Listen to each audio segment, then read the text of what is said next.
On est live. On est en direct. Bonsoir mes amis cinéphiles, dans un nouveau numéro bien sûr de Special Guest. Et aujourd'hui, nous sommes très heureux de recevoir la jeune talentueuse, la belgo-québécoise, bien sûr, Delphine Gérard. Delphine, bonsoir. Bonsoir, merci de m'accueillir. Bonsoir. Alors, je serai accompagné durant ce live par mon ami et mon collègue, le magnifique Tarek Mouklench.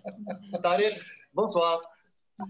Bonsoir tout le monde, bonsoir Nabil, bonsoir Delphine, ravi de vous avoir parmi nous. Alors, une présentation rapide s'impose. À notre égard. Une présentation rapide s'impose, bien sûr. Delphine Gérard, vous êtes née au Québec. Vous avez rejoint plus tard, quelques années plus tard, la Belgique. Après avoir commencé des études de comédienne, vous vous êtes orienté vers la section réalisation à l'INSAS, à Bruxelles, bien sûr. L'INSAS, c'est l'École supérieure des arts, du spectacle et des techniques de diffusion et de communication. Votre film de fin d'études, Monstre, remporte plusieurs prix d'ailleurs en Belgique et dans le monde. Sorti de l'école, vous écriviez un nouveau court-métrage, bien sûr, Cavern, adapté d'une nouvelle de Holly Goddard Jones. Et en 2018, vous sortez le troisième court-métrage, La Sœur, gagnant de plusieurs prix et nominé à la 92e cérémonie des Oscars. Alors, en parcourant votre filmographie, j'ai été agréablement surpris. Vous avez commencé votre carrière très jeune, en tant qu'actrice. Alors, pour commencer, deux questions. Pourquoi partir du Canada à la Belgique? Et aussi, pourquoi ce passage d'actrice à technicienne, puis réalisatrice? En fait, moi, je suis née au Québec, mais mon père est québécois et ma mère est belge. Donc, j'ai toujours un petit peu vécu entre les deux. Ma mère a vécu 10 ans au Québec et puis, arrivé à un moment, elle trouvait que l'hiver était un peu rude. Donc, l'idée est arrivée de venir passer un peu de temps en Belgique à ce moment-là. Donc, on est parti en famille. En fait, ce n'était pas une décision de ma part parce que j'étais enfant. Et on s'est installé à Bruxelles à ce moment-là avec toute la famille de ma mère qui était à Bruxelles. Et puis, par rapport à l'autre question, en fait, moi, quand j'étais ado, le cinéma m'intéressait. Et j'ai l'impression que la seule façon pour l'approcher un tout petit peu, c'était... Je pense que la première chose qu'on voit en général du cinéma, c'est les acteurs. Donc moi, c'est ça qui m'avait d'abord intéressée quand j'avais 14-15 ans. J'essayais d'aller un peu sur des plateaux, de faire de la figuration. Et c'est vrai que j'ai commencé à faire du théâtre à ce moment-là et que ça me plaisait beaucoup. Mais en fait, assez vite, je me disais, j'ai envie de jouer, mais j'ai envie de réaliser aussi. C'était les deux en même temps. Et du coup, quand j'ai dû faire un choix à la fin de mes études secondaires, j'ai fait les deux examens d'entrée, en fait, réalisation et jeu. Mais comme je me sentais un petit peu jeune pour réaliser à ce moment-là, j'avais l'impression que je n'avais peut-être pas assez d'expérience de vie ou que je n'allais pas forcément savoir guider les acteurs. Ça m'a semblé logique, en fait, d'aller d'abord faire des études de jeu. Et puis, finalement, au bout de 2 ans, je me suis dit, en fait, c'est pas... Ça m'intéresse le jeu, mais ça m'intéresse beaucoup plus la mise en scène et de diriger les acteurs, de travailler sur des histoires à moi, pas seulement de jouer. Donc, ça s'est fait assez naturellement, finalement, que je rejoigne l'INSAS. Et c'est vrai que ça me convenait beaucoup mieux comme étude de faire ça. Mais après, je trouve que pour tout réalisateur, c'est quand même intéressant d'avoir un bagage de comédien, de savoir un tout petit peu ce que ça fait, en fait, d'être à cette place-là. Parce qu'on a tendance à soit admirer, soit aussi avoir l'impression que les caprices sont faciles. Enfin, mais il y a une fragilité pour les comédiens qui est très dure à comprendre, je trouve, quand on ne l'a pas vécu soi-même. Et le fait de l'avoir vécu, je me souviens toujours de la peur que c'était. Donc, j'espère que ça m'aide à avoir de l'empathie avec les acteurs avec lesquels je travaille. Justement, parce que vous avez eu un parcours qui est, on va dire, assez typique. Vous avez été technicien. Vous avez travaillé beaucoup en tant qu'assistante à la réalisation, en passant par tous les échelons de troisième à deuxième, à premier assistant, en arrivant même jusqu'à être renfort mise en scène, chose qu'on va revenir un peu plus tard. Que pouvez-vous nous dire sur justement cette expérience de technique, enfin pas technicien, mais technico-artistique? Non, mais En fait, c'est vrai que dans le cursus de l'INSAS, de l'école que j'ai fait, bah, c'était logique. En fait, on devait tout le temps être, quand on est en réalisation, on doit aussi être assistant sur les films des autres et directeur de production, etc. Donc, moi, c'est vrai que j'avais une espèce d'affinité avec l'assistanat mise en scène. C'est quelque chose que j'aimais beaucoup et que j'aime toujours beaucoup, en fait. Et du coup, c'est venu assez naturellement à la sortie de l'école d'abord de travailler sur les films des copains, etc. Et puis, bah, en sortant de l'école, fallait que je gagne ma vie. Donc, ça a été une espèce de voie évidente pour moi de me dire, bah voilà, je peux travailler sur des plateaux. Puis même en même temps que l'école, j'avais travaillé pas mal comme assistante en casting, en fait. Je faisais la réplique ou je travaillais aussi avec les enfants, souvent. Je faisais coach enfant sur les tournages et tout ça. Et du coup, à la sortie de l'école, bah, j'ai continué à faire ça. On a continué à m'appeler pour faire des choses comme ça. Mais je trouve que c'est une expérience géniale. Moi, encore maintenant, alors, il y a des gens qui pensent qu'il faut vachement scinder. Une fois qu'on réalise, il faut plus Ouais, trop faire. Mais moi, je trouve ça, j'adore être sur les plateaux des autres. Je trouve que c'est intéressant de voir d'autres réalisateurs travailler. J'ai l'impression d'avoir appris beaucoup de choses de ça. Et je trouve, enfin, j'ai du plaisir à fabriquer des films qui ne seront pas les miens, quoi. Je trouve pas que ce soit un problème en soi. ouais. Mais ouais, je trouve qu'on bénéficie de cette expérience et On dit souvent que que assistant réel, c'est le métier le plus ingrat du cinéma. ouais, je comprends qu'on dise Ouais, ça parce qu'il y a quelque chose de. En fait, c'est de trouver le rythme, donner le rythme, emmener tout le monde, mais sans l'aspect artistique, militaire. quoi. C'est pas, ouais, c'est pas toujours l'endroit le plus. Mais quand c'est bien fait, moi, je trouve que c'est un poste magnifique parce qu'il y a des gens qui ont cette capacité humaine, en fait, de donner envie aux autres de faire bien, de faire vite, de faire. Ouais, ça peut C'est être vrai bien. qu'assistant, on a l'impression d'être un travail plus humain que vraiment de rigueur, on va dire, carré, militaire. On a cette idée de penser que l'assistant, c'est Mm. ce sergent qui nous crie dessus, mais en fait, c'est Ça peut beaucoup être plus autre subtil chose que que ça. ça. Ouais, ça peut être autre chose que ça. Ouais. Ouais. Euh, il y a aussi la première fois que vous avez été mise en scène, renfort mise en scène justement sur le film de Police de Ouais. Maïwan. Ouais. Euh, C'était votre première approche vis-à-vis de votre futur travail en tant que metteur en scène. Mais en fait, le terme renfort mise en scène, c'est un peu particulier parce que c'était plus le fait que, en gros, ils ont dédoublé le nombre d'assistants mis en scène pour certaines séquences. Donc, j'étais pas particulièrement proche de la réalisation sur ce film-là.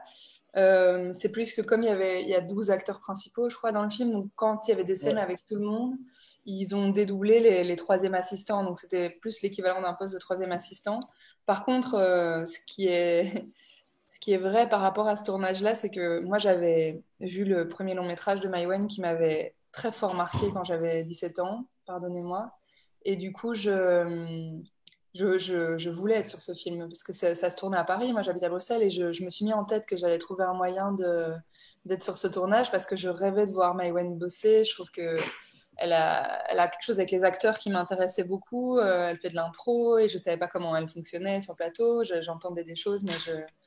Et donc, j'ai débarqué à Paris à la boîte de prod en leur demandant un poste, quoi. Et du coup, ils ont été adorables, les assistants. Le premier assistant, vraiment, je le remercie encore parce que j'avais 19 ans et il a vraiment entendu mon envie de participer et il l'a prise au sérieux.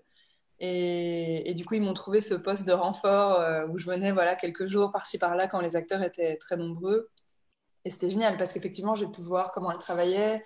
Ça m'a appris beaucoup. Ouais, ça m'a fait comprendre qu'on pouvait faire des tournages aussi de manière. Le réalisateur réinvente son plateau, quoi. Ça m'a vraiment permis de comprendre ça. Et que bah, Maïwenn, elle répète pas, elle fait pas des choses comme on peut le voir de manière classique. Et je trouve ça très intéressant d'avoir pu assister à ça et de comprendre que, bah oui, en fait, que chacun est libre de créer comme il veut, quoi. Avait-elle un impact particulier sur votre future manière de faire durant les tournages ou... Je dirais pour mon premier court-métrage quand même. Déjà parce que Maïwenn, elle travaille souvent avec une caméra qui est interne à l'histoire, c'est-à-dire qu'il y a un personnage dans l'histoire qui filme ou qui prend des photos, qui sait c'est une espèce de. intradigétique? Ouais. Ouais. Et, euh, et ça, c'est quelque chose qui m'avait beaucoup plu. Et dans mon premier court-métrage, il y a une enfant qui filme dans le film et il y a les deux images qui sont mélangées dans le montage. Et donc oui, là-dessus, je pense que c'est une espèce d'héritage direct de ce que j'ai aimé les films de Maïwenn quand j'étais ado. Et après, c'est vrai que l'impro, c'est une réflexion que j'ai continué à faire grandir quand j'étais à l'école et que j'ai testé sur plusieurs exercices. Et avec les enfants, c'est quelque chose qui fonctionne assez bien, en fait, de ne pas leur faire apprendre le texte et d'essayer de les guider au milieu des situations sans trop les contraindre. Voilà. Juste après, vous avez fait aussi coach enfant Mhm, sur le film Sac de farine de Kadia Leclerc. mhm, Euh, bon, la question se pose tout seul, en fait, parce que juste après, vous avez fait Monstre. mhm, Et dans les deux, il y a une présence d'enfant fondamentale, on va dire. mhm, mhm. Et ça a participé quelque part à... Est-ce que c'était un coup d'essai préparatoire pour Monstre ou Non, c'est une occasion qui est venue tout seul en fait, moi, j'ai travaillé, donc quand je disais j'ai fait réplique en casting, ça, c'était beaucoup avec Khadija. C'est vraiment elle qui m'a appris à faire du casting. Et du coup, on a travaillé ensemble pendant toutes mes études à l'INSAS. Voilà, je travaillais pour elle de temps en temps. Et donc, pour elle, je pense que c'était assez logique. J'avais un intérêt, en fait, avec les enfants. Je sais pas, il y avait un truc qui m'intéressait sur comment les faire jouer, comment les amener à être justes, etc. Et donc, quand Khadija a réalisé son propre long métrage, elle m'a proposé de travailler sur le casting enfant et puis d'accompagner l'enfant au Maroc, ce que j'ai fait. Mais c'est vrai que Monstre, c'était 3 ans après ça, je pense, après le tournage du Sac de farine. Et pendant toute cette période-là, j'ai continué à faire du coaching enfant et ça m'intéressait. Enfin, ouais, ça me plaît, ça m'intéresse. Je trouve qu'il y a quelque chose avec les enfants qui est vraiment magique. Au jeu, parce que quand c'est bon, on ne s'explique pas. Enfin, une enfant de ouais. 6 ans ou de 7 ans qui d'un coup arrive à porter des émotions qu'elle a même jamais vécues, moi c'est quelque chose que je ne comprends pas bien, mais qui me fascine. Et c'est vrai que cette expérience-là du sac de farine et toutes les autres que j'ai eues après m'ont vraiment servi pour mon propre film, c'est sûr. Ouais. Et vous développez. Alors, Delphine, je voudrais continuer avec, bien sûr, Monstre. Ouais. C'est l'histoire d'Adèle, 11 ans, jouée Mhm. bien sûr par Émilie Lenoir. Mhm. Elle a décidé de faire des vidéos pour elle au futur, pour garder une trace de son vécu. Mhm. On constate sur le film qu'il y a en fait deux caméras ou deux Mhm. regards. Mhm. Il y a celui de la petite Adèle et Mhm. aussi le regard adulte. Mhm. Disons que Monstre n'est-il pas du vécu, votre déménagement du Québec Mhm. à la Belgique? Il y a quelque chose de cet ordre-là. C'est vrai que Adèle, enfin, le personnage et même l'idée du film, c'est venu de plein de petites choses qui sont assez proches de moi. Le tout départ de l'idée du scénario, c'est le fait que j'avais retrouvé un dessin que j'ai fait quand j'avais 11 ans, justement. Et j'avais fait ce dessin, et à côté du dessin, j'avais écrit Salut Delphine, tu as 11 ans, tu as fait ce dessin et t'en étais très fière. Qu'est-ce que tu en penses aujourd'hui? Et en retrouvant ça à 20 ans, je me suis dit, mais c'est dingue. Alors, j'avais conscience que mon avis changeait, en fait, que peut-être un jour, et effectivement, en voyant ce dessin, je me trouvais complètement nulle. Allez, Et du coup, ça m'a donné l'envie et l'idée de faire un film où une enfant voudrait à tout prix se souvenir de ce qu'elle est en train de vivre parce qu'elle pressent que ça s'efface. Et c'est vrai que la thématique du déménagement, ça m'a intéressée parce que moi, j'ai déménagé alors, du Canada à la Belgique, mais aussi j'ai déménagé souvent dans ma vie. Quoi. Ça a été un espèce de gimmick récurrent. Et qu'il y a quelque chose où en perdant un lieu, on perd tous les souvenirs qui y sont associés. Enfin, l'enfance, c'est un temps de mémoire particulier. Quoi. Et du coup, ça me touchait en effet de faire cette histoire-là comme ça et d'y intégrer certains de mes souvenirs aussi et certaines de mes pensées, de cette espèce de... Parce que dans l'histoire, ce que Adèle fait aussi, c'est qu'au fur et à mesure, ce qu'elle filme n'est pas comme elle voudrait, et donc elle commence à tout mettre en scène pour avoir des souvenirs qui sont plus marrants que ce qu'ils sont réellement. Et ça, enfin, ça m'amusait aussi de raconter comment est-ce qu'on peut commencer à s'intéresser à la fiction et à la mise en scène, et comment cet enfant-là devient tout à coup réalisatrice de ses souvenirs pour les rendre plus drôles, plus marquants, Alors, plus... oui. Alors, on sentait dans Monstre, d'ailleurs c'est votre film de fin d'études, votre Mhm. premier court-métrage, disons, une mise en scène très naturelle et simple. Comment était ce casting spécialement pour Monstre?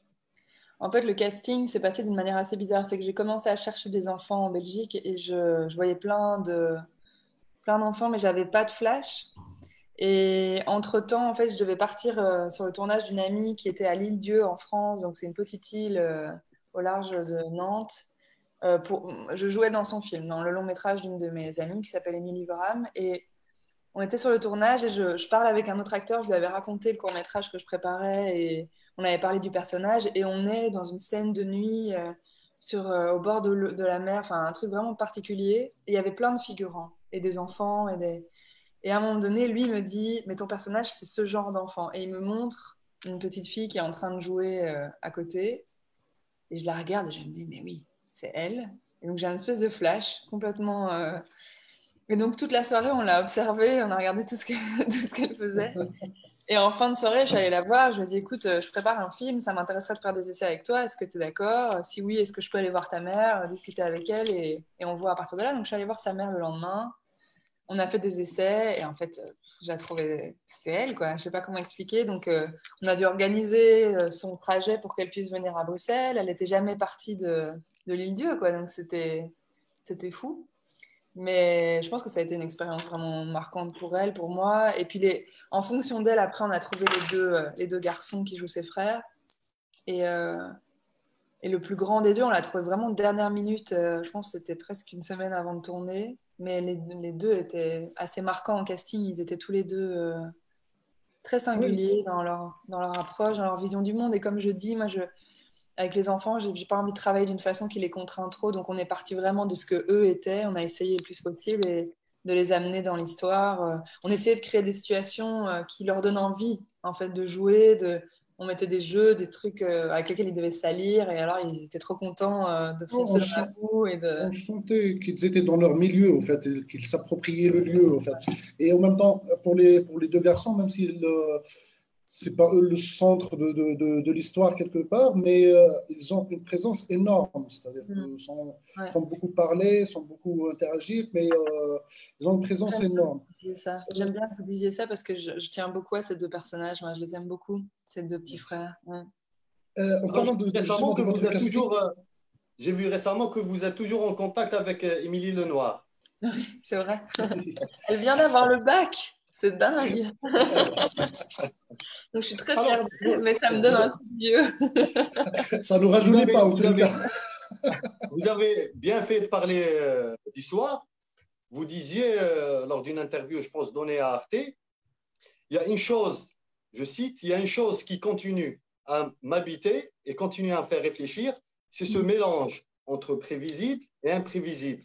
C'est-à-dire dans quelle mesure vous voulez que la réalité et la vraie vie s'invitent dans vos films. Qu'est-ce qui inspire Delphine Gérard? En fait, je crois que franchement, je suis pas du tout au bout de cette question. Ça reste. En fait, je crois que ce que je préfère avec les films, au-delà des histoires, parce que ça, c'est un vrai truc, mais c'est le moment du tournage, c'est un moment de vie que je trouve. Enfin, genre, je vois rien d'autre dans l'existence qui se rapproche de ce moment-là. C'est-à-dire d'être tous ensemble à fabriquer une histoire et avec des gens qui vont amener de la lumière, d'autres qui amènent leurs émotions, d'autres qui amènent du son, d'autres qui amènent des décors. Enfin, je trouve qu'il y a quelque chose de vraiment singulier dans la démarche et ça me bouleverse en fait quand il y a des choses qui surgissent auxquelles je ne m'attendais pas, humainement sur le plateau et au jeu. Et donc, il y a quelque chose. Alors, ça dépend des films, ça dépend vraiment des différentes histoires, etc. Parce que ça se prête pas tout le temps. On pourra en reparler après, mais pour Une sœur, c'est pas un film qui peut être improvisé du tout. Mais par contre, pour les deux autres, c'est vrai que ça me tient à cœur, surtout avec les enfants.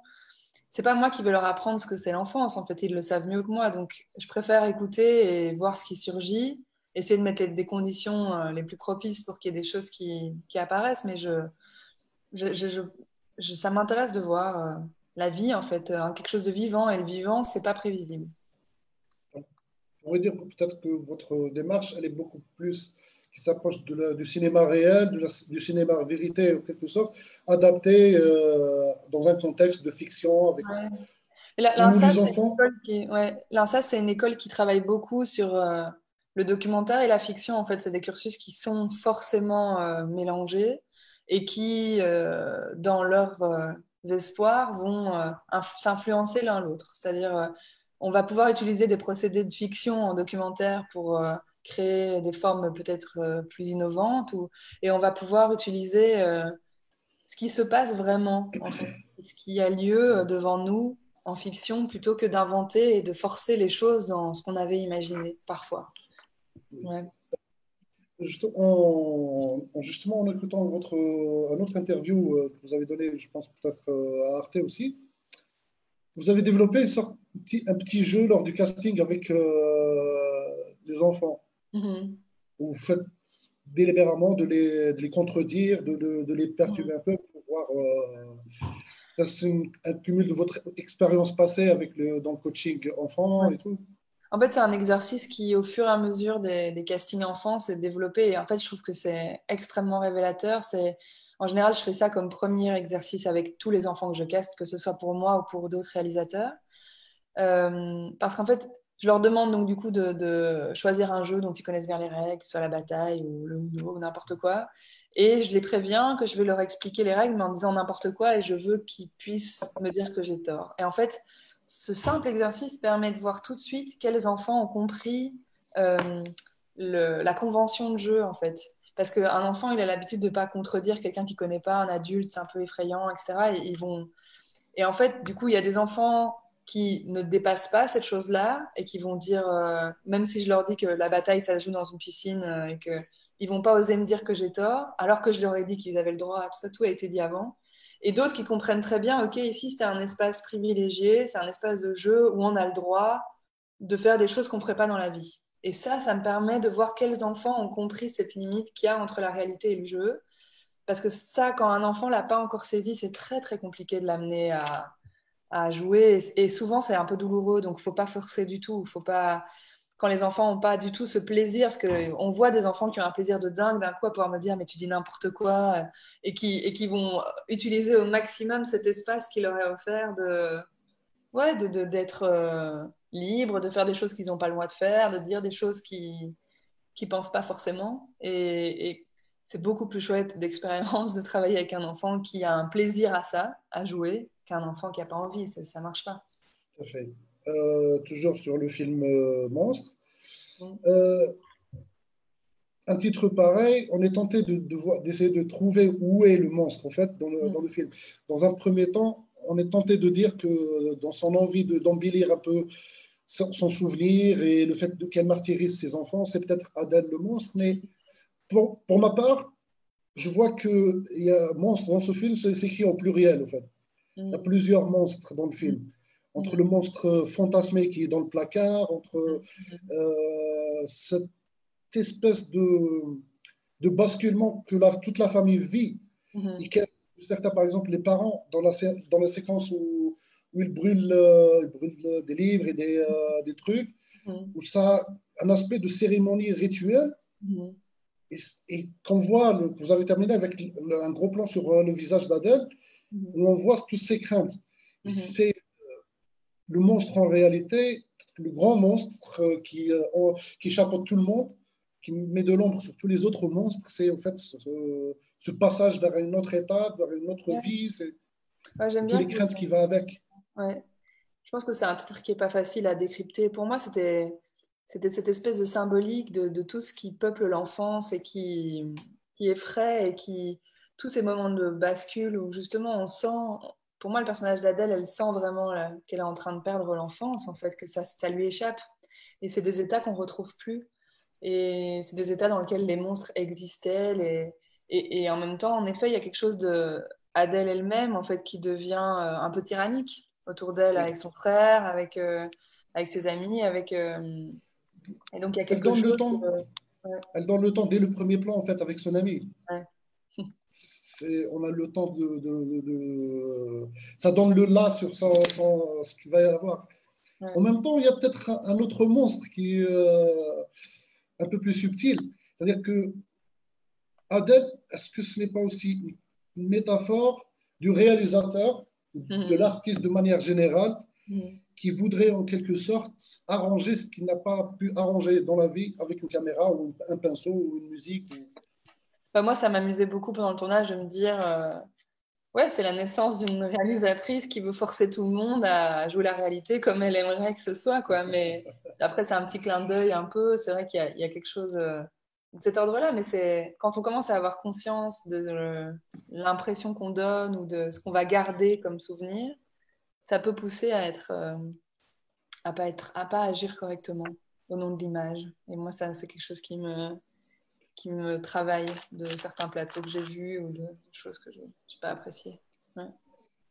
Bon, toujours dans votre, je ne dirais pas obsession, mais dada, Ouais. d'explorer ce monde d'enfance. Si Monstre se termine sur une note un peu doux, amère, où on voit Adèle qui, dans un long plan séquence, plan fixe, que son frère maintenant qui la filme, quelque part, peut-être que la caméra symbolisait un peu une partie de son enfance qu'il la lègue à son frère, son jeune frère, et qu'on la voit alterner entre expression de tristesse et de joie qui se manifeste petit à petit. Là, on part dans Caverne, on va sur un autre registre. Ouais. Bon, déjà, je suis très embêté parce que j'ai pas réussi à voir le film. Ouais, il est pas en ligne en fait, Caverne. C'est compliqué de le voir. Mais je vous l'enverrai Mais si vous voulez, avec plaisir. oui, ça serait un plaisir. Je suis toujours curieux de voir, de regarder des films et tout ça. Je dirais jamais non. En tous les cas, je me suis contenté de voir le teaser et le petit descriptif sur la page de Versus Production. Et d'après ce que j'ai compris, c'est l'histoire d'un enfant qui est en train de perdre la vue. En fait, c'est l'histoire en effet d'un voilà. enfant qui a une maladie aux yeux et qui apprend que ça risque de s'accélérer un peu.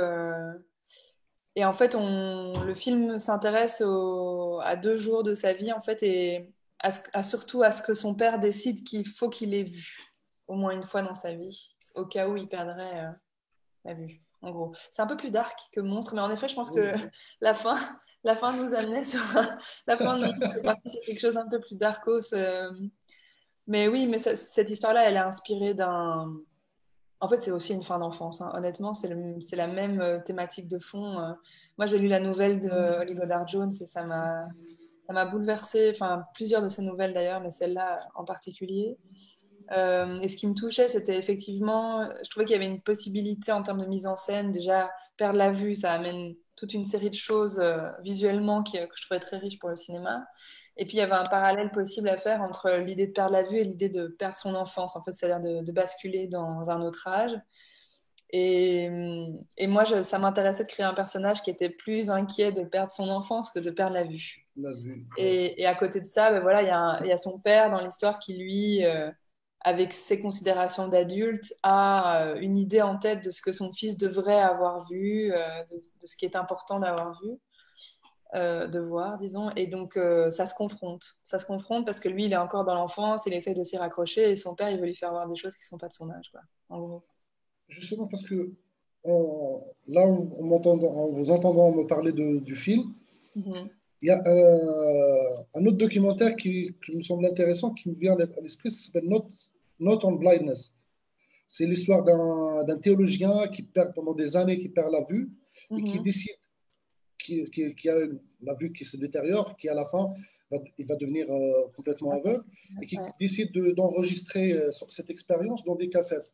Il en a sorti après un bouquin, mais c'est intéressant dans la mesure où ça explore le même phénomène, mais sur 2 aspects.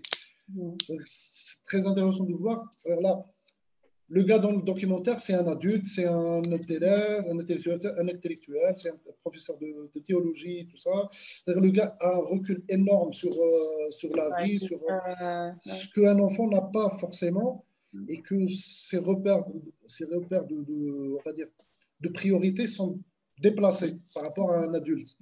C'est là que je trouve peut-être intéressant votre film, dont j'ai encore plus l'envie de voir. Je vais vous envoyer ça. Voilà. Je passe le relais à Nabil. Je pense que j'ai beaucoup accaparé. Alors, nous allons passer nous allons passer à une sœur, bien sûr. Avant toute chose, il y a une question qui me taraude, disons, l'esprit. On a tendance à penser que le court-métrage est un tremplin pour passer au long-métrage. N'est-il pas un art à lui tout seul, ou bien un moyen plus approprié pour faire passer des messages forts?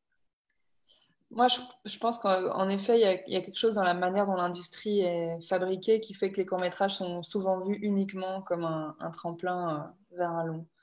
Mais ça fait pas sens. Enfin, je veux dire, pour moi, si je me dis que c'est ça, qu'est-ce que je fais? Enfin, ça, c'est quand même une histoire, c'est quand même quelque chose qu'on livre.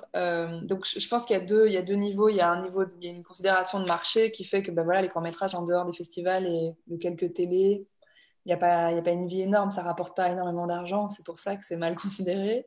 Mais à côté de ça, je pense, enfin, et moi, ça m'est arrivé dans ma vie de voir des courts-métrages qui m'ont bouleversée, que j'ai gardé avec moi, de la même façon que des longs-métrages, de la même façon que des livres, de la même façon que des peintures. Donc, c'est des œuvres aussi. Et, et moi, je trouve qu'il y a des histoires qui sont meilleures en court-métrage qu'en long, enfin, qui ne fonctionneraient pas en long, en fait. C'est juste, je pense qu'il y a un apprentissage. Ce qui n'est pas simple, c'est que dans cette idée du tremplin vers le long, on pense que justement, bah, la marche d'après le court-métrage, elle va être logique, alors que c'est des logiques vraiment différentes, je trouve, en termes de narration. Là, je suis en train d'écrire un long-métrage et je trouve que c'est pas du tout la même logique d'écriture, parce que justement, tout ce qui, je pense, à un titre personnel, ce que j'ai appris sur les courts-métrages que j'ai faits, c'est que le danger, c'est de vouloir en dire trop, de vouloir en mettre trop dans un court-métrage.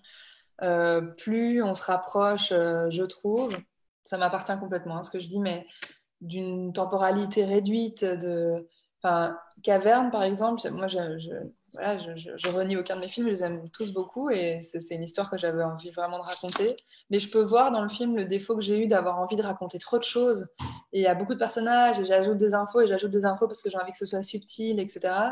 Mais la subtilité en court-métrage, c'est pas simple, c'est difficile de donner la nuance d'un personnage sur 15 minutes. Ou alors c'est uniquement ça l'histoire, un personnage. Mais du coup, je trouve qu'il y a un calcul à faire, une réflexion à avoir, que moi j'ai l'impression qu'il s'est aussi construite d'expérience en expérience, et qui n'est pas du tout la même en long métrage. C'est pas du tout une bonne boussole, en fait, je trouve, passer le moment des courts-métrages. Donc voilà, après, je sais juste qu'en termes d'énergie et de désir, ça ferait pas sens pour moi de me dire ah ben je me fais un petit tremplin vers le long métrage. C'est parce qu'on a envie de raconter cette histoire-là. Enfin, typiquement, Une sœur, c'était pas, j'avais pas forcément en tête de faire un court métrage à ce moment-là parce que j'avais déjà fait un film en dehors de l'école. Je travaillais à ce moment-là sur un long, etc. Donc c'était pas prévu. Mais quand je suis tombée sur l'histoire, parce que c'est inspiré d'une histoire qui s'est vraiment passée, ben cette histoire, elle m'est restée en tête, elle a commencé à me tarauder, et donc au bout d'un moment, je me suis dit, bon, ben, je vais en faire un film, et ça pouvait pas être, enfin, ce que je voulais raconter, ça pouvait pas être une autre forme que celle qu'on a fait là. Oui. Alors, je continue avec une sœur, bien sûr.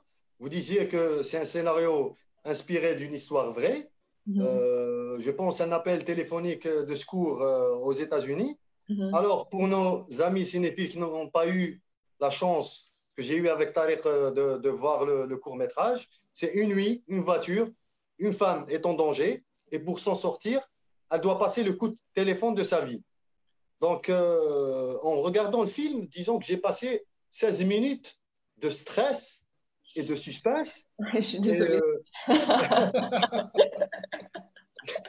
Et aussi, vous disiez avant que ce film-là, il s'est déroulé disons, dans des conditions un petit peu particulières, où vous étiez dans l'obligation de rester durant tout le tournage dans le coffre de la voiture, dans une voiture un petit peu aménagée.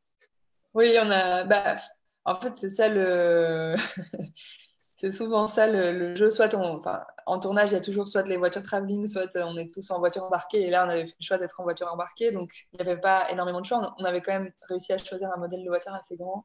Mais c'est vrai qu'on était à 8 dans le coffre, quoi. Donc, c'est vrai qu'au bout d'un moment, il y a une promiscuité. Mais moi, je trouve ça contraignant, mais j'adore en fait ce genre de moment parce que bah, déjà, j'ai une équipe qui est géniale, que j'adore, qui me suit pour la plupart depuis les 3 courts-métrages. Et en fait, on est du coup, dans une concentration que je trouve idéale en fait pour travailler parce que tout le monde est calme. Les gens sont. Moi, je suis à 1,50 m des acteurs, je peux leur parler comme je veux. Tout le monde est attentif à ce qui se passe et se sent concerné en fait par ce qui est en train de se jouer. Je trouve ça beaucoup plus compliqué un plateau où on est tous éparpillés dans des endroits où c'est difficile d'avoir l'attention et où il faut rappeler tout le temps tout le monde. Là, il y a quelque chose où voilà, je peux parler aux acteurs presque tout bas, quoi. Je trouve ça très, très agréable. Et puis, on avait tout le reste de l'équipe qui était en dehors de la voiture et qui s'assurait de bloquer les routes, de nous protéger de tout ce qui pouvait se passer autour. Et c'est vrai que pour moi, c'était très confortable. Je pense que pour l'équipe, l'équipe qui était hors de la voiture, c'était dur parce qu'il a fait super froid. C'était, en Belgique, il ne fait pas particulièrement froid normalement l'hiver. Et là, il y a eu un espèce de vortex polaire. Il faisait moins 17 degrés. Donc c'était des nuits qui ont été vraiment, vraiment dures pour l'équipe. Mais moi, honnêtement, de toute façon, en tournage, je suis toujours en train de flotter à 3 mètres au-dessus du sol. J'aime tellement faire ça que je sens rien, je dors pas, je suis juste contente. Donc, ouais. Je continue avec, bien sûr, Insert toujours. On sent ce petit triangle entre Dari, bien sûr, le ravisseur, la femme en danger et l'opératrice, et cette espèce de lien qui se crée tout au long du court-métrage entre l'opératrice et la femme en danger. Aussi, si je l'avais remarqué en regardant le court-métrage, la femme en danger, vous l'avez fait exprès de ne pas lui donner un prénom ou un nom lors du tournage? Elle avait un prénom que l'actrice et moi on connaissait, mais c'est vrai que dans le film il n'y avait pas de moment où il pouvait être prononcé, donc on l'a pas forcément affiché dans les résumés, etc. Mais elle s'appelle Ali, c'était le nom qu'on lui avait donné. Je trouve que c'est pas plus mal qu'elle n'y ait pas de prénom au sens propre, parce qu'en fait, sœur, je pense que ça fait référence aux deux. J'essaie de le voir de manière un peu plus globale, plus large. C'est un appel de toute femme à toute femme, toute autre femme. Oui. C'est vrai que quand j'ai entendu l'appel, honnêtement, au-delà de... Parce que bon, voilà, l'appel réel, la base est vraiment la même que dans l'histoire. C'est-à-dire c'est une femme qui fait semblant d'appeler sa sœur pour en fait joindre les secours. Et c'est forcément bouleversant à entendre. Et j'avoue que ça m'a glacée, quoi. Mais passé ça, je sentais qu'il y avait quelque chose d'autre qui me restait en tête et qui me touchait. Et c'était cet enjeu de sororité, en fait. Cet enjeu de... si c'était tombé sur quelqu'un d'autre qu'elle, est-ce que cette personne se rend compte de la situation? Est-ce qu'elle la comprend et est-ce qu'elle peut l'aider? Et j'avais l'impression qu'il y avait une espèce de dialogue. Moi, je projette, quand j'entendais le vrai appel, je projetais le fait qu'elle se disait d'autres choses, en fait, que ce qui est dit dans le dialogue. Et que cette femme-là devenait une sœur pour cette autre femme pour 15 minutes. Et voilà, c'est ça qui me touchait le plus. Ouais. Ouais, c'est ça qui me touche le plus, et c'est le fait... En fait, c'est les deux extrêmes qu'offre le récit. C'est-à-dire que d'un côté, il y a le pire de ce qui peut se passer entre des humains, c'est-à-dire la violence, la destruction de quelqu'un, et quelqu'un d'autre qui contrebalance, en fait, qui donne, qui amène la lumière dans l'histoire et qui entend et qui aide, quoi. Et ça me touchait, en fait, que dans un triangle de 3 personnages pendant 15 minutes, on puisse avoir accès à tout ça, à un grand écart de ce que l'humanité peut faire de pire et de meilleur, quoi. Lors d'un interview, vous avez cité... Je rappelle à nos amis cinéphiles, bien sûr, qu'Une sœur a été nominée à la 92e édition des Oscars. Et aussi, vous avez gagné, bien sûr, le prix du meilleur film au Festival Spasme au Canada. Et vous avez été nominé au Magritte Awards en Belgique. Et aussi, vous avez été gagnante du Grand Prix de Rhode Island International Film Festival avec Une sœur en 2019, bien sûr. C'est grâce à ce festival-là qu'on a pu être nominable pour les Oscars, en fait. Ça fonctionne comme ça. Et donc, c'est grâce à Rhode Island que le film a fait ce parcours-là. Ouais. Et vous avez cité dans un interview aussi que l'une des inspirations de votre une sœur, et c'est un film que j'affectionne aussi particulièrement, Nocturnal Animals Ouais. de Tom Ford. Ouais. Bah, la scène dans la voiture, elle est incroyable. Oui, L'angoisse qu'il arrive, alors même que c'est de la fiction dans la fiction, enfin, ouais, c'est une mise en abîme, c'est habile. ouais, non, c'est hallucinant.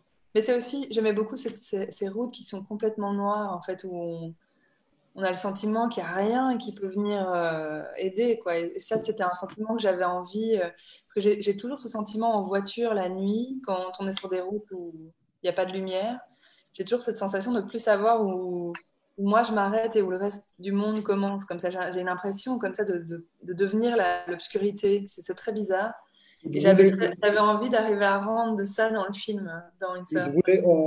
rouler en longue focale, on va dire. Ouais. Parce que tout le film baigne aussi dans un cadre très rapproché des trois protagonistes, un peu plus élargi d'abord pour l'opératrice, parce Ouais, qu'elle ouais, ouais. n'est pas encore impliquée, mais une fois elle est dedans, dans ce trio, Ouais. euh, Oui, elle devient aussi il y a enfant.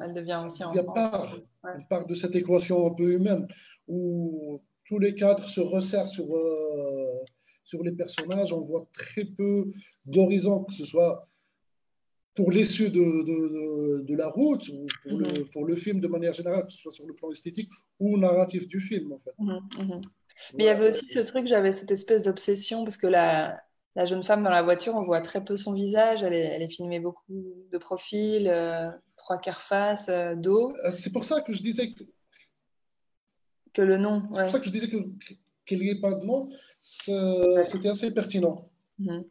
Mais Assez j'avais cette pertinent. espèce d'image de me dire, ok, si j'arrive à faire ressentir les émotions qu'a cette femme dans la voiture par le visage de l'opératrice, j'aurais réussi quelque chose sur l'empathie, en fait. Et ça me préoccupait beaucoup. Et c'est vrai qu'on a tourné des plans qui étaient beaucoup plus face à elle dans la voiture au moment du tournage, mais au montage, avec mon monteur, on se disait, ah, c'est plus fort. C'est plus fort de voir Ça a l'émotion marché sur moi en tout cas. sur Verle, ouais, que Ça a de la marché sur voir moi en sur tous les cas, ouais. Selma. Ouais. Mm, mm. Parce que c'est vrai que notre ressenti est un peu, comment dire, calqué sur ce qu'on pourrait lire sur le visage de l'opératrice. Ouais, ouais. Euh,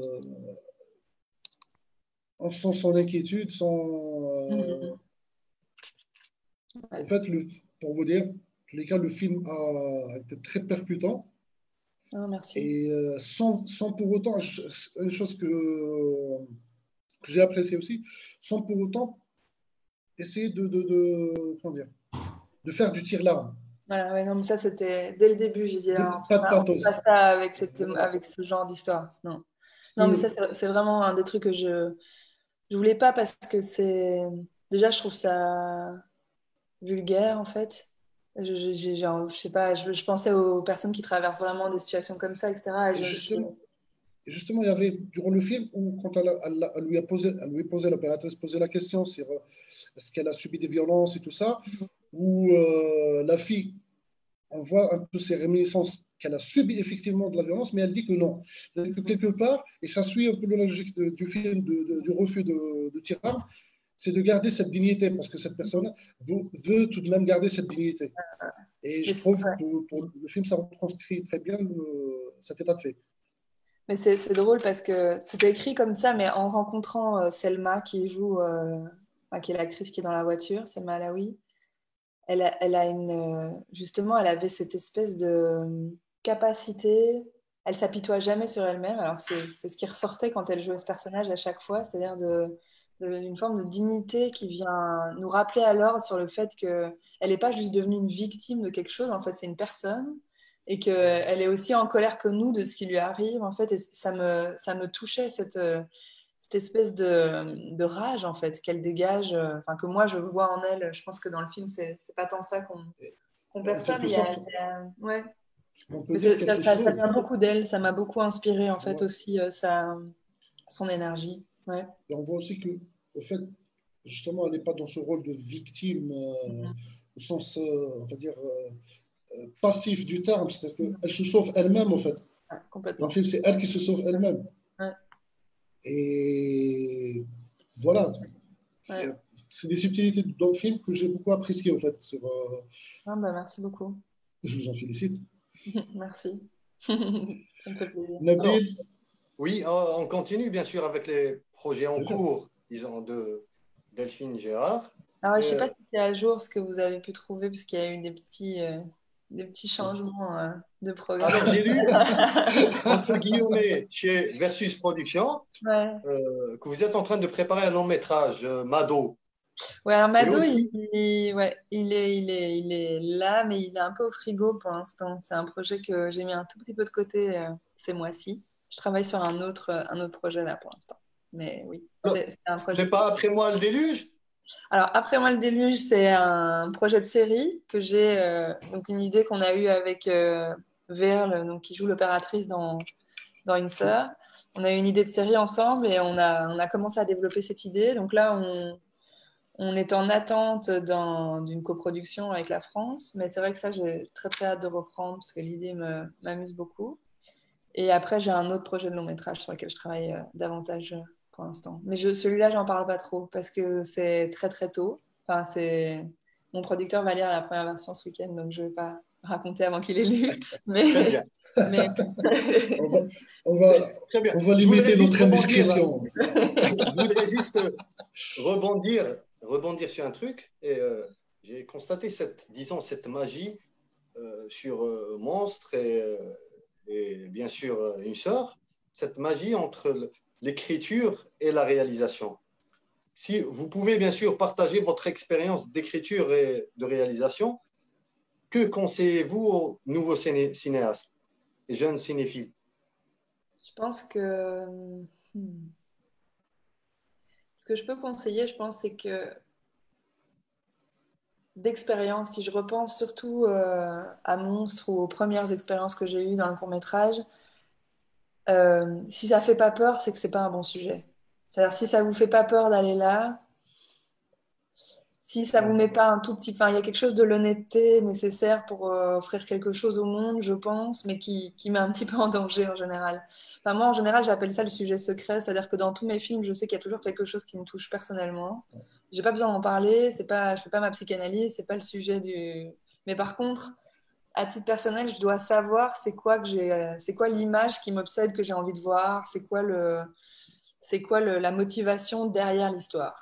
Il y a toujours dans tous mes projets, et ça fait pas partie de mes dossiers, ça fait pas partie, mais c'est de moi avec le sujet. Je sais qu'il y a un petit endroit qui est inconfortable et en même temps qui m'intéresse sincèrement. Donc ça, c'est peut-être le premier conseil que je donnerais, c'est en fait, d'aller dans ce qu'on est réellement, quoi. Moi, j'ai envie de voir des films sur des vraies personnes, en fait, qui me livrent quelque chose de l'expérience étrange que c'est d'être humain. Enfin, de me raconter des lieux communs ou de me resservir des choses que j'ai déjà vues dans d'autres récits. Oui, ça va faire du contenu pour un dimanche soir et c'est sympa, mais je pense que les choses qui sont marquantes, ça vient de l'intime, en fait. Ça vient de ce qui est à soi, de ce qu'on ne raconte pas forcément au dîner le soir et de ce qui a du mal à s'exprimer en mots aussi. Parce que moi, j'avais beaucoup de sentiments, c'est que les films, ils ont cette capacité à exprimer des idées et des récits d'une manière beaucoup plus complexe, subtile et moins rationnelle que les mots. Oui. Et du coup, c'est génial. C'est génial parce on peut faire vivre à une salle entière l'expérience étrange d'une vie qu'ils n'ont pas vécue, quoi. Donc, c'est quand même un, un art et un média incroyable pour ça. Donc ça, c'est peut-être la première chose que je dirais. Puis après, en termes de mise en scène, je trouve qu'il faut vraiment avoir un côté ludique, quoi. C'est-à-dire de pas s'arrêter à la grammaire habituelle, enfin, de rien prendre pour acquis en termes de, OK, je vais faire un champ contre champ et un plan large. Voilà, c'est très bien aussi, il n'y a pas de souci avec ça. Et certains récits, c'est ce dont ils ont besoin, mais il y a quand même tout un champ de possibilités qui est énorme. Alors, ça, ouais. En fait, c'est le risque et c'est l'avantage. C'est-à-dire que d'un côté, ne pas s'arrêter à ce qui a été fait mille fois ou ce qui est très classique. Et en même temps, il ne faut pas se perdre parce qu'il y a beaucoup, beaucoup d'outils et il y a un professeur de l'INSAS qui m'avait donné un conseil, un professeur d'image pour mon film de fin d'études qui m'avait dit tu maîtrises pas encore tes outils, ce qui est logique, hein. Enfin, je veux dire, il y a beaucoup d'outils. Et il m'avait dit, tu choisis une focale, choisis un truc de machinerie qui t'intéresse vraiment, que ce soit le Steadicam, le plan fixe, n'importe quoi, mais choisis quelque chose et va au bout de ce langage. Utilise-le le plus que tu peux. Et voilà, tu peux changer de focale, évidemment, si tu as envie, mais choisis-en une qui est celle de ton film. Et en fait, pour Monstre, ça m'a aidé, ce conseil, mais d'une manière que j'aurais jamais imaginé. Les contraintes, c'est quelque chose qui... Laissez-moi deviner. C'était un 35, Un 24, mais pas loin. un 24, pas loin, pas loin. Alors, je pense que Tarek voudrait continuer avec vous. Au passage, qui est Tarek, qui est un jeune assistant réalisateur. Tarek, une question?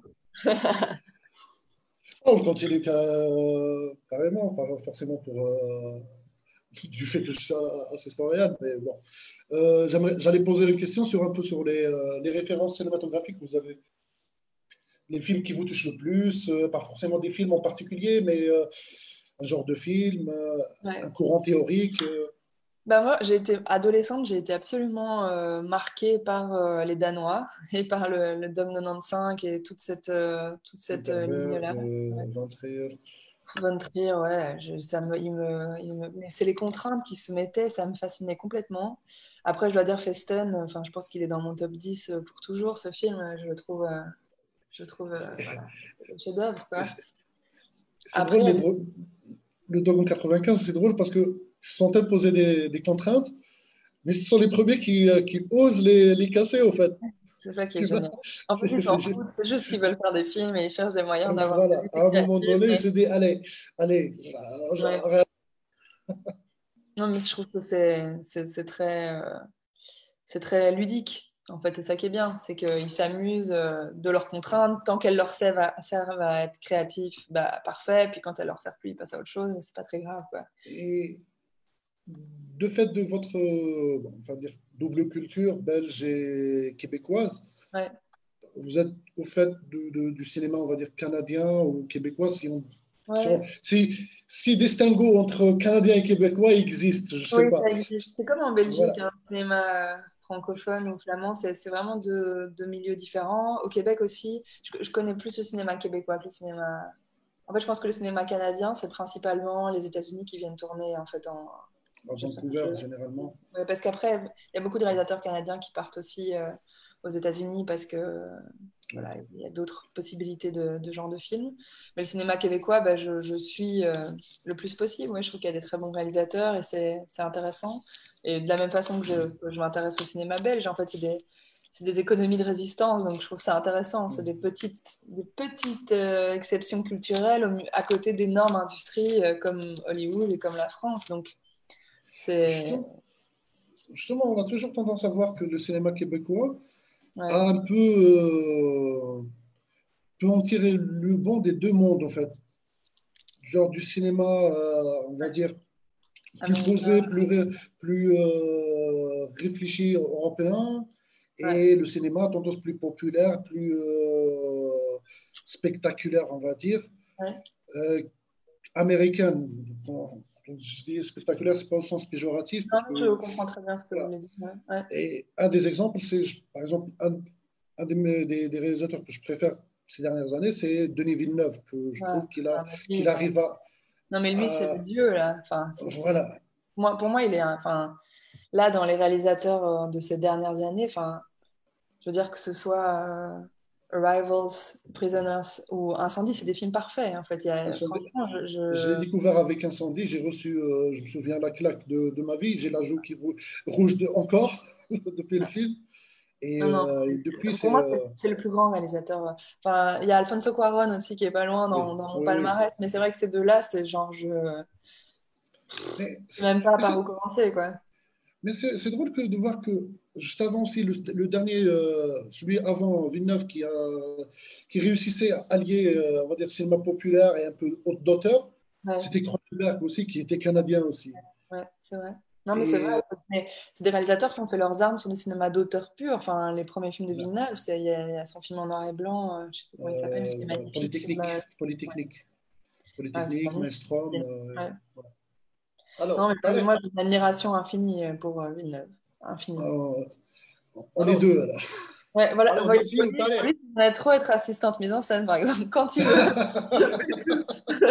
alors, on passe à la dernière partie de notre live. Le temps passe très vite. Déjà, Bien sûr, les questions de nos cinéphiles qui sont en train de nous suivre en direct. On va commencer avec une première question de Noir Désir. Alors, qu'est-ce qui vous rapproche ou vous éloigne du cinéma belge, des frères Dardenne, ou Benoît Mariage, ou bien sûr Boulay-Lanef? Euh, En fait, j'ai du mal à répondre à cette question parce que j'aurais du mal à définir ce que c'est le cinéma belge. Alors, les trois auteurs qui ont été cités là, bah, c'est trois univers complètement différents, à mon sens. C'est sûr que la Belgique, c'est une toute petite industrie, donc on se connaît tous, ça communique. Bully Lanner, c'était mon professeur à l'école, c'est lui qui a encadré Monstre, donc forcément, je bénéficie de leurs expériences et de leurs films. Mais je ne sais pas s'il existe un cinéma national, c'est-à-dire, je ne suis pas sûre de croire au fait que... Je pense que les pays influencent et que les économies des pays influencent. Le fait qu'une économie soit une économie de studio ou une économie chez nous, voilà, c'est beaucoup c'est des fonds publics qui payent le cinéma. Donc ça joue sur le cinéma qui naît. Mais ouais, j'aurais du mal à identifier ce qui... Bah, peut-être ce qui me rapproche, c'est que je trouve que concernant ces trois personnes-là, c'est du cinéma qui regarde les humains, en fait, qui regarde à hauteur de regard, qui s'intéresse, bah, c'est ça, aux histoires, aux relations, à la manière dont les humains interagissent, de manière très différente, les trois. Enfin, les frères Dardenne, Bouli ou Benoît Mariage, ils regardent les humains de manière très différente, ils les filment de manière différente, mais c'est peut-être ça qui les rassemble. Et là, je me sens concernée aussi par cette catégorie, quoi. Ouais. Alors, on passe à une autre question de Houssam. Alors, Houssam dit, pour vous, c'est qui le meilleur réalisateur français que vous voulez travailler avec? Hmm. Français. Hmm. voilà. Bah, je pense que c'est une bonne question. Qu'est-ce que j'ai... Ah, ok, j'ai eu un flash total dernièrement sur le premier long métrage qui s'appelle Scheherazade Alors attends, faut pas que je fasse d'erreur sur son nom. Je vais vous le retrouver tout de suite. C'est son premier long métrage, mais je trouve que c'est... Je pense que c'est Jean Bernard, son prénom. Je veux pas faire d'erreur. Scheherazade, réalisé par Jean-Bernard Marlin. Voilà, c'est ça. Alors lui, je trouve que... Je sais pas si vous l'avez vu le film, mais si vous l'avez pas vu, voyez-le. Encore. Il est sur Netflix, franchement, c'est magnifique.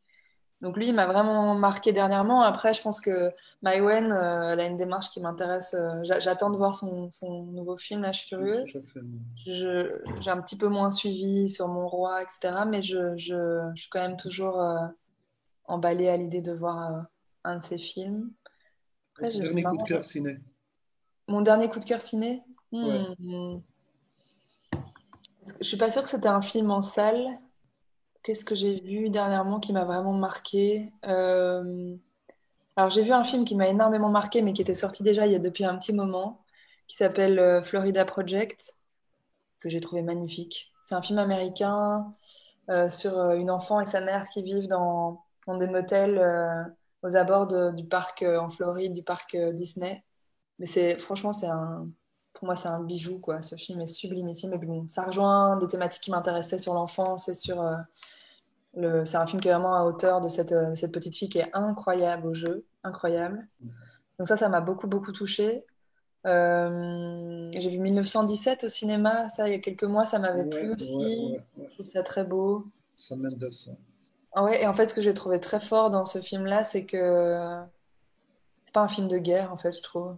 C'est un Non, film de tout ce qu'il y a autour, de tout ce qui fait que la guerre ne devrait pas exister. Enfin, j'ai eu un sentiment vraiment particulier dans ce c'est une anomalie pour moi, le film, je l'ai vu comme. Vous voyez, la guerre, c'est une anomalie dans la réalité. Ouais, Ça exactement. commence par un apaisement, l'apaisement des broussailles, ça termine avec. Ouais. Les C'est fleurs, les arbres, tout le temps, ça il filme commence ça. avec et Ouais, ça se termine avec. Donc, ouais, entre-temps, c'est une anomalie, c'est exactement. excroissance Et ça m'a beaucoup touchée. Ah végétale. oui, et j'ai vu aussi I Lost My Body, Oui, J'ai perdu mon corps, film d'animation, oui. Jérémy Clapin. Jérémy Chef-d'œuvre. Clapin. J'avais vu son court-métrage il y a des années, Skizen. Pas vu, moi, je l'ai pas vu le cours. Oui, il y a des années, j'étais durant mes études, au fait. Et quand j'ai revu J'ai perdu mon corps, c'était une claque, en fait. Magnifique, c'est magnifique. Ouais. C'est un très, très beau film, ouais, Ouais. que je conseille à nos amis cinéphiles Il est qui nous sur suivent. Netflix aussi, je pense, dans la plupart des Oui, pays. oui, oui. Ouais. Elle est sur Netflix, ouais. Alors, on continue avec une autre question, bien sûr, de nos spectateurs. Alors, dit Samid, il dit, est-ce que c'est plus facile de travailler avec des enfants qu'avec des adultes? En fait, c'est difficile à dire. Moi, il y a une chose que j'adore avec les enfants, mais je pense que la plupart des gens n'aiment pas. Donc, je peux vraiment pas parler de manière générale. C'est que j'aime trop avec les enfants, c'est que c'est une page blanche. En fait, on crée toute une logique de jeu. En plus de les amener à jouer, j'ai la possibilité de leur donner une éthique de travail. Enfin, il y a un truc alors que voilà, un adulte, il vient avec son bagage à lui, il a déjà travaillé, il a sa manière de faire, et donc ça peut être super. Dans le cas d'une sœur, franchement, j'ai trouvé ça tellement reposant en fait, parce que d'avoir bossé beaucoup avec les enfants, je me suis dit, putain, mais en fait, ils prennent tout en charge. Ils connaissent le texte, ils jouent bien, ils ont des idées, c'est trop bien. Ouais, j'ai trouvé ça très reposant et très riche quoi, dans l'échange, parce que c'est vrai que les enfants, c'est pas. Mais il y a quelque chose de pur quoi, qui surgit enfin, avec les enfants, moi que je trouve super. Donc, je pense que c'est quand même plus difficile de travailler avec des enfants, ça demande plus d'énergie, mais c'est génial. Mais c'est une expérience que je trouve très Ouais, riche. ouais. J'ai eu Une dernière l'occasion de travailler question, avec Tariq, des avant enfants de et c'est vrai clôturer. que, Une dernière question. bien, justement, j'aimerais lui poser une question si vous avez une idée sur, par exemple, le cinéma algérien, si vous connaissez des réalisateurs algériens, Je connais pas aussi bien que ce que j'aimerais. Mais en fait, c'est drôle parce que dernièrement, on a eu une discussion comme ça sur le fait que, enfin, avec plusieurs amis réalisateurs, sur le fait qu'on avait l'impression qu'il y avait des espèces de couloirs de films entre différents pays, enfin, des espèces d'échanges, et que dans d'autres, enfin, que si vous n'êtes pas dans le bon couloir, c'est comme si certains films ne vous arrivent jamais, en fait. oui, Et oui, ce que je oui. trouve ennuyeux, là, pour l'instant, avec toutes les Oui. plateformes et tout ça, je trouve que l'idée est géniale, sauf qu'on n'a pas accès à tous les films. C'est-à-dire, il y a des films, on ne sait même plus où les trouver, ils n'existent plus en DVD. Encore, encore heureux que ces dernières années, Internet essaye tant bien que Oui. mal de pallier à ce travers, parce qu'il y a un pan Mais énorme de vous, cinéma. si vous deviez me recommander quelques films du cinéma algérien, qu'est-ce que vous me recommanderiez? Eh ben, personnellement, je voudrais vous recommander la filmographie de Brahim Tsaki. Ouais, je note. C'est il fait partie de la grande famille de l'INSAS parce qu'il s'est formé à l'INSAS. Ah oui, mais son nom est familier. Alors, hmm. C'est quoi Vous pouvez me dire quelques noms de films, comme ça je vois si jamais. Euh, il y a Les Enfants du Vent, Ouais, mais ça me dit. une histoire d'une rencontre. J'ai l'impression que c'est des films dont j'ai entendu parler à l'école. En effet, je pense pas qu'on les ait vus. Mais C'est pour moi, en fait, Brahim Tsaki, pour moi, c'est un des. Malheureusement, même ici, il est un peu sous-estimé, mais c'est un des bons auteurs, réalisateurs algériens actuels. ok, Son dernier film date de 2007, Ayeriwan, qui se passe entre le désert algérien et la Belgique. d'accord. Et c'est d'une beauté, d'une poésie Ah, c'est assez marquant. intéressante. Ouais. Ouais, chouette. Sinon, je vous recommande aussi les films de Tarek Tiggia, Mhm. qui a une approche assez très plastique de l'image, du récit. Et un jeune réalisateur qui commence avec son premier long métrage, le Abou Layla. Vous voulez- Ouais, je note tout. Hmm. Chouette. Bah, merci beaucoup. Voilà. Ouais. En tous les cas, il y en a beaucoup, mais Ah oui, je suis sûre. peut-être avec cela, ça amènera Ouais, à d'autres ça me fait démarrer curiosités. quelque part au moins. Ouais. Voilà. Alors, Delphine, un mot de clôture, quelques conseils à donner aussi aux jeunes cinéphiles algériens qui voudraient, disons, commencer à faire carrière avec les courts-métrages. Moi, je pense que le premier enjeu, c'est vraiment d'être à l'écoute de son désir à soi, de se faire confiance en fait sur ce qu'on a envie de raconter, d'être honnête, comme je le disais tout à l'heure, et puis de persévérer. Franchement, il y a beaucoup, beaucoup, beaucoup de courts-métrages maintenant. C'est difficile de, de faire sa place parce qu'il y a beaucoup de films et c'est super qu'il y ait beaucoup de films, mais le système est construit d'une telle sorte que c'est toujours compétitif. Donc, c'est pas toujours simple, mais ne pas se décourager en fait. Si pour ces personnes, c'est ce qu'ils ont envie de faire et la trajectoire qu'ils ont envie de prendre, faut fabriquer ces histoires, faut les partager au niveau où c'est possible et puis essayer de faire grandir ça, trouver son équipe, trouver ses alliés et ça va trouver sa place dans le monde à un moment donné, quoi. C'est pas se décourager, pas se décourager. Merci, merci Delphine. Merci, Merci Tarek aussi merci à vous. de m'avoir accompagné ce soir. Alors, C'est un plaisir. ça nous a vraiment fait plaisir de vous recevoir aujourd'hui. Disons pourquoi pas une prochaine fois. Bah oui, avec plaisir. Avec plaisir. Merci. Merci pour cette discussion. Merci. Alors, je rappelle à mes amis cinéphiles.